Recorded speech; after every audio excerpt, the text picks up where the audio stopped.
Josh, I know that you'd previously hired a contractor, and this project's kind of been delayed. Can you tell me a little bit what it was like before you called Simmons, some of the challenges you were faced with? Right, so the contractor, as a general remodeling contractor, just wasn't speaking the same language as the insurance company.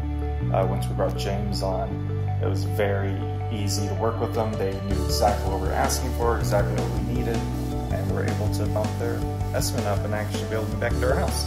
Yes, we're going to try to get you back as soon as possible, right? So. And part of that is just making sure that everything got documented, right? A lot of times general contractors, if you don't have experience in insurance, they really don't know, like you said, how to talk to the insurance company and speak their language. Because he was just like, essentially what he wanted to do was just collect a whole bunch of bids and just say, hey, painting contractor wants 42 grand. Well, the insurance company was like, well, what does that mean? what are they doing? So it was that they didn't go to nearly the detail as, well, we need 2 coats of paint here because we have the baseboards here that have to be detached and we set the paint. Touch. So there's no details. Hey, we need the painting guy wants 42 grand. Well, and I think that's the key is with insurance, everything has to be justified, right? I mean, once they see justification for it, they have a whole lot easier time in getting it approved, right? Josh, I know that you've had some questions about how do you go about doing things differently, because just because you had one kind of floor in the house before doesn't necessarily mean that's what you want to do. What are some changes that you're wanting to make to your house? So we have pets.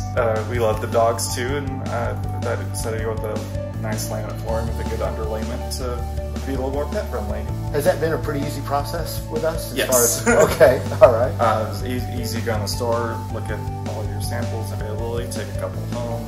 I guess my biggest concern was finding someone who's been in business for a long time and understood the insurance process. I was just looking for a contractor that could kind of help us get the most, get enough to actually do the whole project. It was a total nightmare. So we got jumped around from adjuster to adjuster to adjuster, and no one knew what was going on. No one kept any decent notes. I would have hired you guys a lot sooner. That would be number one. Okay. And I guess the biggest thing I would have done is not let the original adjuster come here until after the water mitigation had been complete. Because the first adjuster came in before we'd done any of the drywall removal and whatnot, and wrote us a $10,000 adjustment. Oh, wow. Okay. And we can't even replace the floor in here, this area for that much. So right.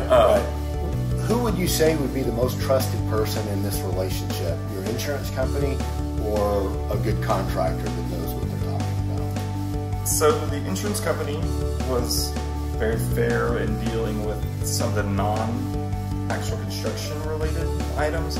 But as far as the construction-related items, a good contractor is a trustworthy partner who really knows, has actually done jobs, is buying materials right now. Right. And I think that's an easy answer.